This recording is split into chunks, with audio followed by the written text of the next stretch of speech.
This game is so cool. It's even better if you play through the first one. Ah, you're up. Yes. Looks like that collar fits you snugly enough. Nice bit of work, even if I do say so myself. Since the last time I played this game, they've done a ton of updates, so I'm hoping that the game goes a lot smoother.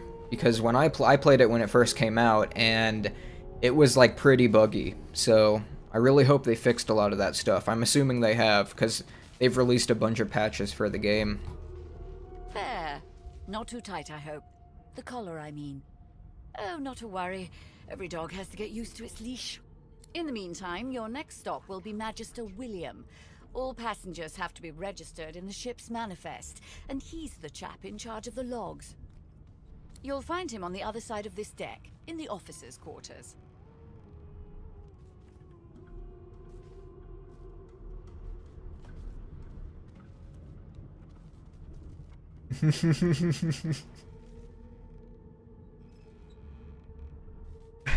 Scholar and Jester.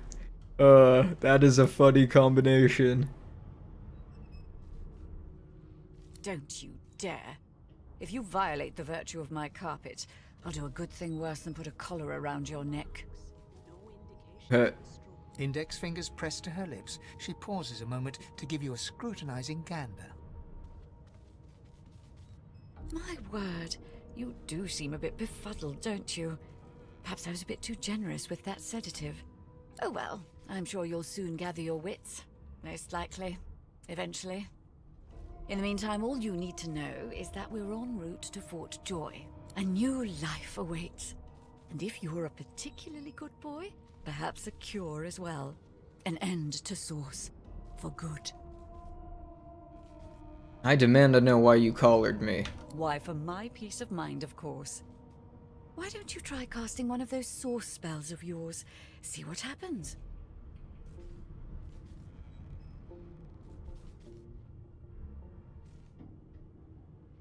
Unleash my Currents of power. magic surge inside you, boiling, bursting, then breaking, only to fade back into your soul like rain into the earth. My, look at the concentration on your face. All will, but no result. There you have it, see? The collar's function. It neuters you, of sorts. Makes you unable to cast Source. For your own peace of mind, of course. Yours and the whole world's. New information was added to your journal.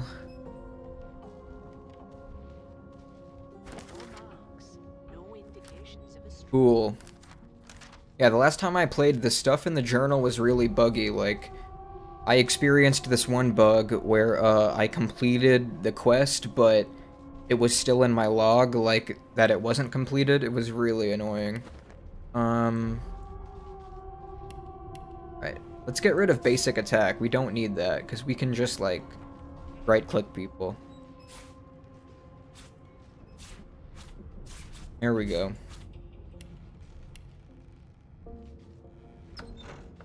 Yeah, the good thing about this game is it's fully voice acted. That is awesome. There's been a murder here.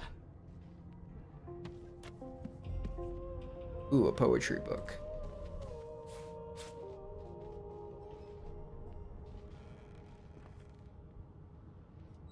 Ugly sight, isn't it? Burns me up this happened under our protection. We're extremely lucky no Voidwalker followed the source that did this. Finn didn't see it like that. He was desperate for us to help him. Two things scared the living daylights out of him. His own shadow and his own source. We'll find out who did this. Speaking of, She looks up at you with a mirthless smile. I was on duty in your room when the murder happened. You were asleep the whole time. Didn't even stir. Oh. You're one of the only indisputably innocent people on the ship. Unless you can commit murder in your sleep, of course. Not with that collar on, you aren't. Listen, I could use someone to keep their ears open among the passengers. Sometimes they clam up in front of a uniform.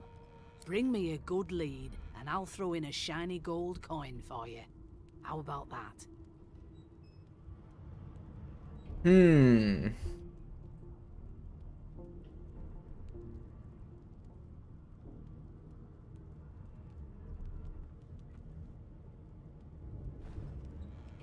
Laugh. I'm gonna laugh. Why would I help you? Think about it. It's one of you who got killed, not one of us. We want to find who did it and bring them to justice. Who's your real enemy here?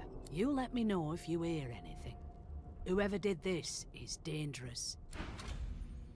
Man, I can't wait till we get to Act 2 because I don't really want my character to have brown hair. I can't believe I forgot. Change that. Whatever. I guess we have brown hair until Act 2. Alright.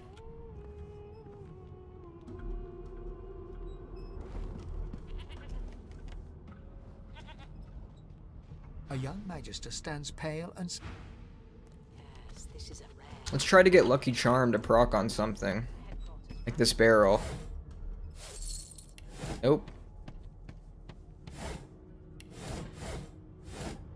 Nothing. Is there anything in here? Huh. No lesions, no trauma. It was bled by magic. I'm pretty sure it can proc on anything, unless they changed it. Oh, there we go. I got some, like... Whoa. 100 gold, wow. This is amazing. Oh, I need that bedroll. Thank you.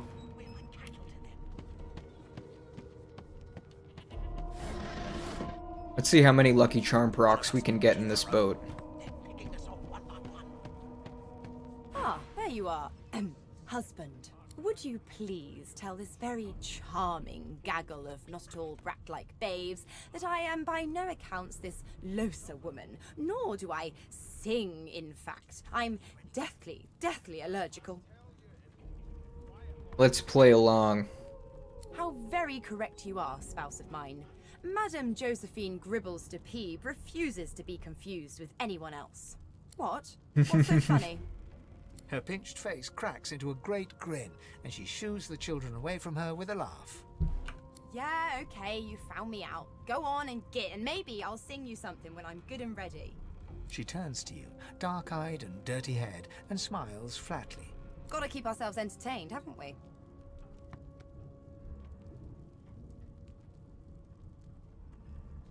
You presume right.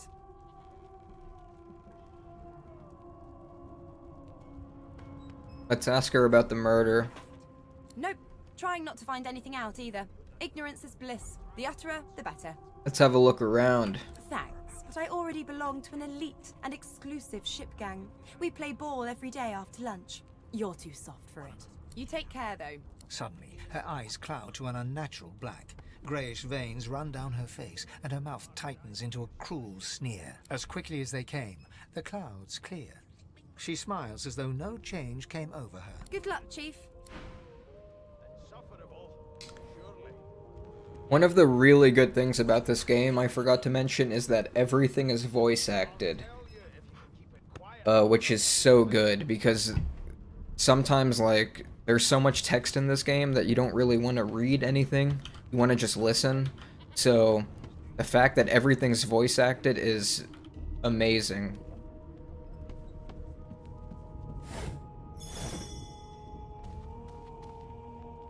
Wait, did Lucky Charm proc? It made like a weird noise, but I didn't see the four-leaf clover thing. Oh well.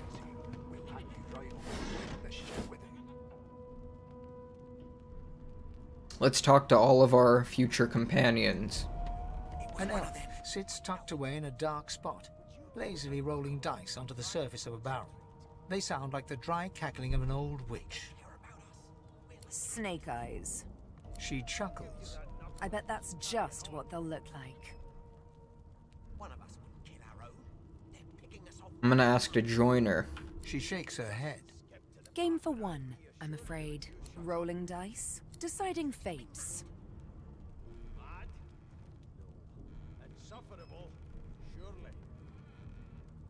She eyes you quite seriously. Not the future, no, but I can read the past in flesh. One of the perks of being an elf, you see. I'm quite good at it, too. I could lick your arm and tell you how you spent the night before last. Shall I? Sure, let's let her lick the arm. She gives your arm a vigorous stroke of the tongue, efficient like a cat grooming. You were in a cellar with other sorcerers. As everyone lay sleeping, you lay awake thinking of someone back home. A very special someone. You were reminiscing about the things you used to do together. I admit it. Of course it is. The truth's right there, skin deep. But don't you worry, darling. Your secret's safe with me. I don't lick and tell. Whose fate is she deciding? Don't worry, honey. It isn't yours. She looks you up and down with the merest hint of a coy smile on her lips. Never say never, though.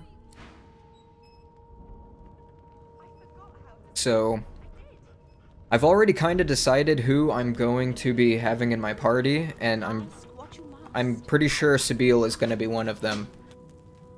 Just because, one, the elf class is like pretty good, and two, I just like her. So, and I think we'll be taking the Red Prince as well.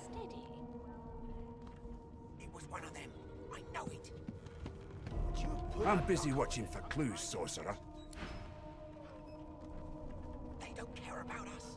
We're like cattle to them. I'll give you that number. Carrying on. One of us won't kill our own. They're picking us off one by one. Can we just skip to the part where I reassure you and you shut up?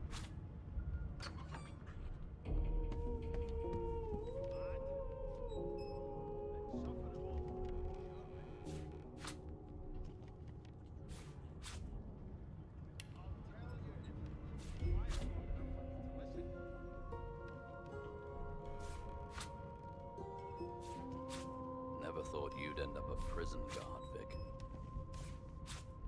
That right. I always knew you'd turn out drugs in a bit. Alright, I'm gonna get a Lucky Charm proc on one of these two barrels. Ready?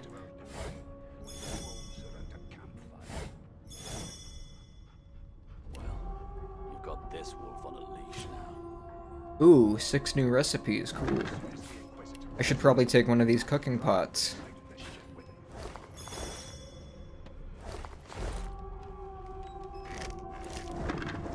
So it just makes that noise every time you loot something. Okay.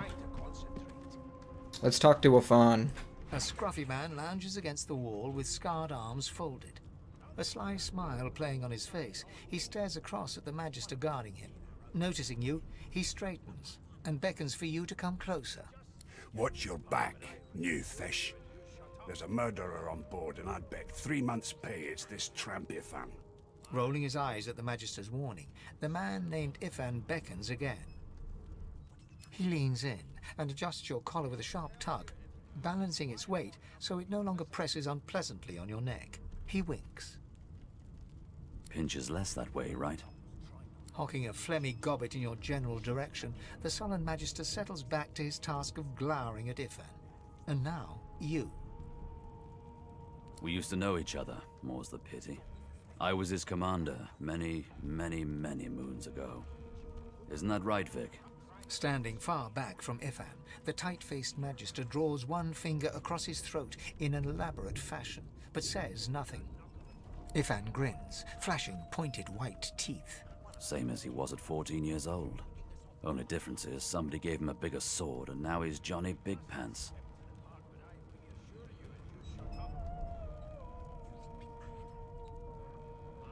Long story. Maybe I'll tell you about it in the Joy. Away from interested parties. No. The dead man. Finn, is it? I'd no business with him. And I wouldn't put a man down without good reason. He glances over at Magister Victor, who's staring back at him with pointed intensity. Damn shame sheer annoyance isn't reason enough. The Joy. I've heard a lot. Nothing good. No surprise there, since Bishop Alexander runs the show. Wonder if we'll get to meet the ringmaster himself. There's nothing else I can make, Your Majesty. Turnips and water are all I was given. Unacceptable. I've never dined on anything less than a dozen-course dinner, and I don't intend to do away with the custom. Well, there has been a murder, Your Majesty. Easy now. I might think the same, but Vic here will blow a blood vessel if he hears you talking like that. What are you conspiring about over there? You! What's your name? Oh, don't mind him. Vic's just got a bee in his bonnet. And that bee is me. Name? Tags determine how the world interacts with your party members. Custom characters have race, gender, and profession tags. Cool. Origin characters also have their own origin tag. Understood.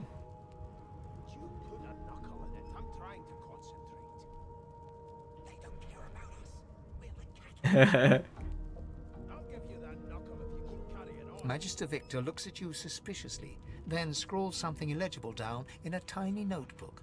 He scowls at you as he stows the notebook back in his voluminous robes. Away with you. At once. Ifan performs an elaborate pantomime of keeping quiet, one finger in front of his lips as he leans back against the wall. What are you trying to hear anyway? All right. Tell you if you can keep it quiet long enough for me to listen.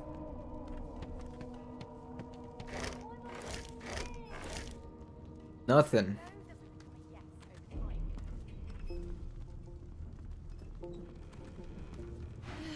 I spent my life singing for my slaves to bring me my supper. Finer fare than boiled roots and rotten tubers, too. Meanwhile, the Magisters feast on honeyed meat behind this very wall. The indignity. Well, well. What have we here? A fresh face in this stale hell. Let's size you up, shall we? See if you'll do. The lizard looks you up and down, like a farmer would a fetching horse. All of a sudden, he grips you firmly by the chin, with the intent of inspecting your teeth.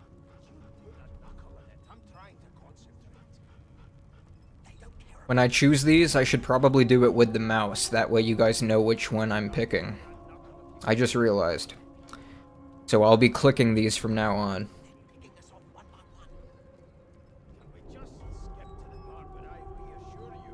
Let's see where this leads. There's some discoloration, but I've seen worse. After all, one can't expect to find prime merchandise on a squalid little ship like this. Now then, to business. You will answer me 3 questions. The first one is this. Can you cook? Ah, music to my beleaguered stomach. On to the second question. Can you knit, weave? In short, tailor? Never thought you'd end up a prison guard, Vic. Oh, but to feel the caress of satin on my scarlet skin once more. A most satisfactory answer indeed. On then to my final query. Have you the ability to administer the upkeep of one's personal appearance? The delicate art of cosmetics is what I'm after.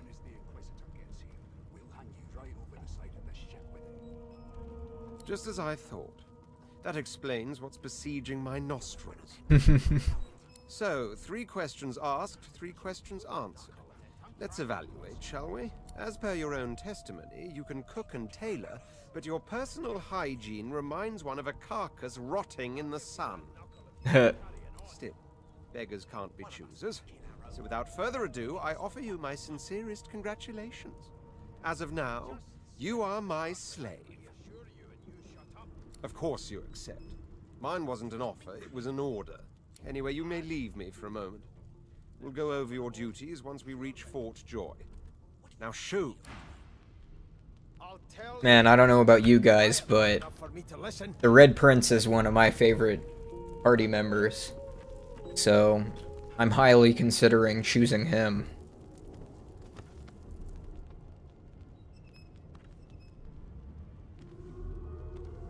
Alright, let's talk to Beast. I ain't saying nothing.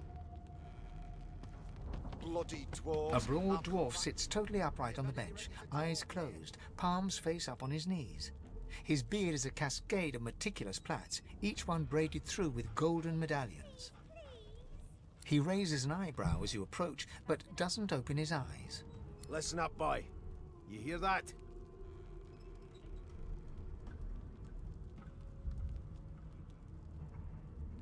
The ship, of course. A wave of sound washes over you. The unintelligible chatter of your shipmates, the groaning of wood from floor to ceiling, the boom, crash and crackle of waves around you, complaints from the sea itself. And?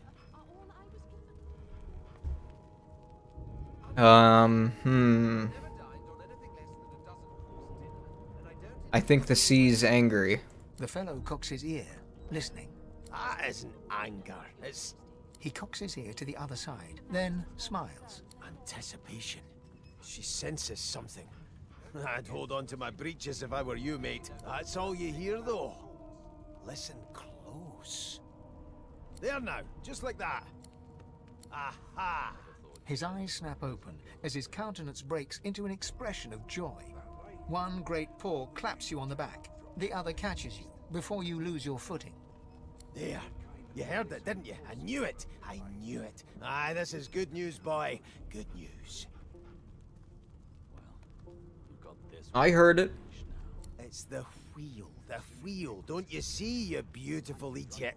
Squeaks whenever the helmsman jerks it clockwise, which means we're heading east. Burn my beard.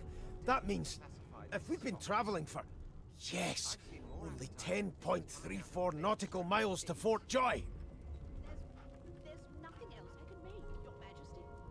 His beard's magnificent. Ah, so you've eyes as well as ears, eh? You'll go far, mate. Even here. No indeed, boy. But that ain't my final destination.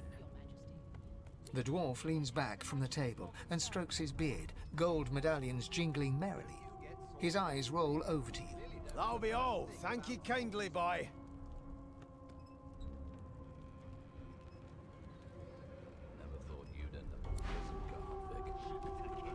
Alright, so now we've talked to everyone except for Fane. The elf is reading a volume of Cranley Hubert's famous encyclopedia. He looks up, his big round eyes scanning your body, absorbing every detail. He reaches out and takes your hand, turning it this way and that, examining it from every angle. Finally, he pinches your skin, gently tugging at it. Fascinating. He sits back and returns to his book, flicking quickly from page to page, completely oblivious to your presence.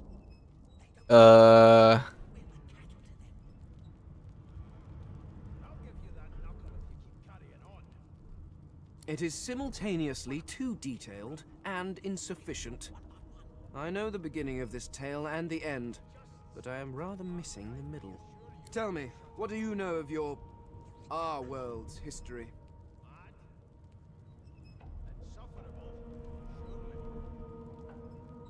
Oh, please. I have no interest in that. Your books are too full of it already. No, I want to know about the Celestial. I want to know about your gods. This text tells me that they created all creatures, but nothing of what came before. Where did these gods come from? Who are their people? Where are the others of their kind?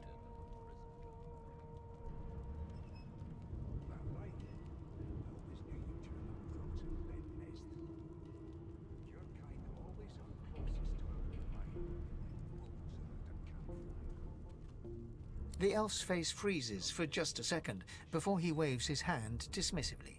Oh, it's just one of my idle curiosities. We mortals do like to consider these things, do we not? Now, please, run along. I have a... No amount of pestering Oops, will get I the elf skipped to take it by his eyes off accident. his book or respond to your questions. Whoopsie. My bad. I'll give you that knuckle if you keep carrying on. One of us wouldn't kill our own. It's a register, sir. Good, good. Magister Williams is just about done with the last passenger. You faring okay so far?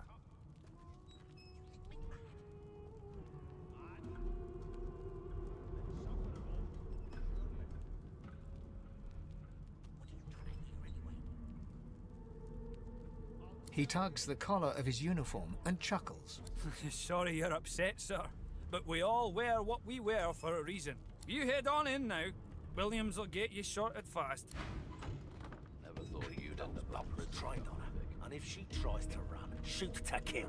Uh-oh. You seem on edge, officer. What on earth is the matter?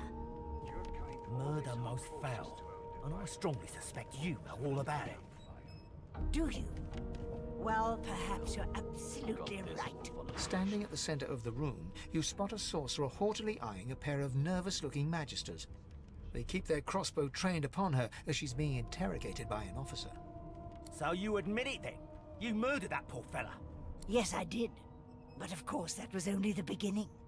I'm trying not to talk when I'm going through story stuff, because I don't want to say anything over the voice acting. Because the voice acting is actually pretty good. She turns her head and looks you straight in the eye. Considering the fact that everything's voice acted, the voice acting's pretty good. There are others whose lives must end. Good God, the woman's mad. You there, sorcerer, go and fetch Magister Siwan. We need to do more than collar this maniac. We need to shackle her, hands and feet.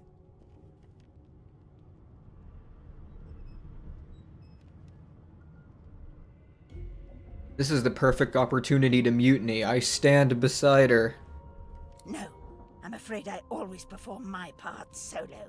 Do stay and watch, though, because... She reaches for her collar and simply removes it. I'm just about to create a scene. Subdue her, men, quickly! If she casts Source, the Voidwoken will come. They'll end us all. She smiles with wicked satisfaction. Precisely.